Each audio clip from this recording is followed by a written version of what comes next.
بسم اللہ الرحمن الرحیم۔ السلام علیکم ورحمۃ اللہ وبرکاتہ۔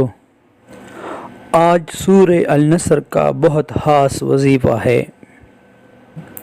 اس سورت کی تلاوت ہر قسم کی جائز دل مراد پوری ہونے کے لیے بہت مفید ہے، بشرطیہ کہ سورت کو علیحدگی میں بیٹھ کر روزانہ 123 مرتبہ پڑھا جائے۔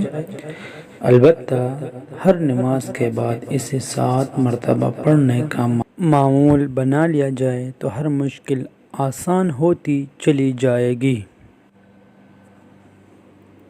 اس سورت کو کثرت سے پڑھنے کا معمول بنانے سے صغیرہ اور کبیرہ گناہ معاف ہو جاتے ہیں اور عبادت اللہ کی طرف رغبت اور شوق پیدا ہوتا ہے۔ دشمنوں پر غلبہ حاصل کرنے کی نیت سے اگر اس سورت کو 80 مرتبہ پڑھا جائے تو اللہ کی مہربانی سے دشمنوں پر غلبہ حاصل ہو جائے گا اور اللہ کی پناہ میں رہنے کی توفیق بھی مل جائے گی۔